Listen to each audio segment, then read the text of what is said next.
Ibihe byiza nshuti bakunzi ba Initalk Rwanda, mubana natwe mu biganiro byacu bya buri munsi biba bigaruka ku makuru na documentary mu ngeri ziba zigiye zitandukanye.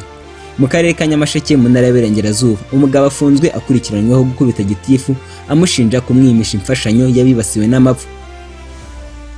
Umugabo mu karere ka Nyamasheke mu murenge wa Nyabitekeri witwa Ndagijimana Felix imyaka 44 y'amavuko afungiye kuri sitasiyo y'urwego rw'igihugu rw'ubugenzacyaha RIB ya Shangi, aho akurikiranyweho gukubita no gukomeretsa umunyamabanga nshingwabikorwa kagari ka Mariba Ngabonziza Principe. Ibi byabereye mu kagari ka Mariba mu murenge wa Nyabitekeri mu karere ka Nyamasheke mu ntara y'Iburengerazuba, biba mu ijoro ryo kuwa gatatu rishyira kuwa kane tariki ya 8 Mutarama 2026, ubwo uwo muyobozi yari ari kumwe n'abandi bakorana mu bugenzuzi bw'irondo no kureba niba utubari twubahiriza amabwiriza yagenwe.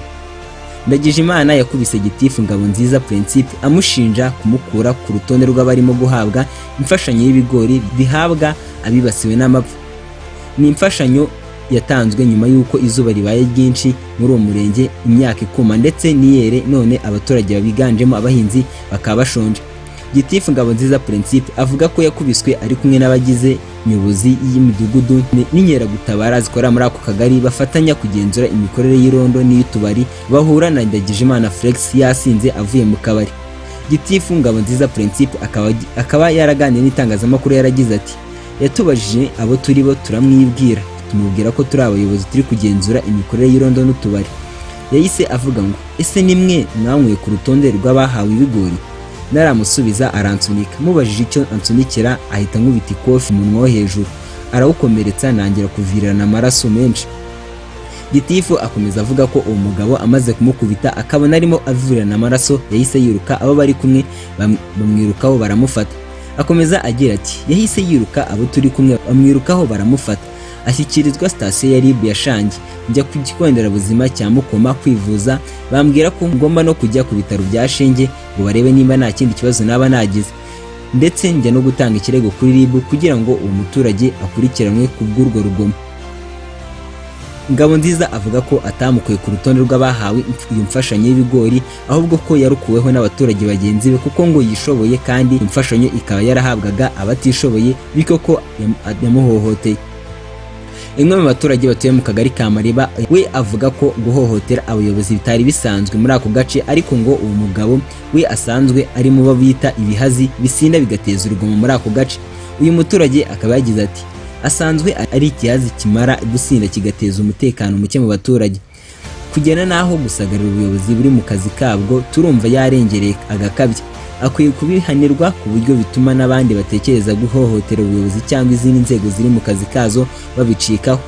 Umunyamabanga nshingwabikorwa w'umurenge wa Nyabitekeri Harinimana Neftali yemeza ko uwo muturage wakoreye umuyobozi we urugomo ubu yatawe muri yombi ari mu maboko y'urwego rw'ubugenzacyaha ya RIB ya Shangi.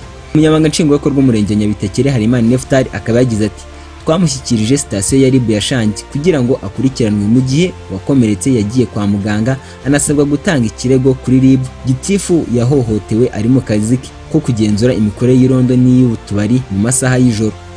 Umunyamabanga nshingwabikorwa w'umurenge wa Nyabitekeri akomeza asaba abaturage kwitwararika mu gihe umuturage asobanuriwe n'urwego rumwe nanyurwe ko adakwiye gukora igisa n'imyigaragambyo cyangwa ngo atekereze guhohotera inzego.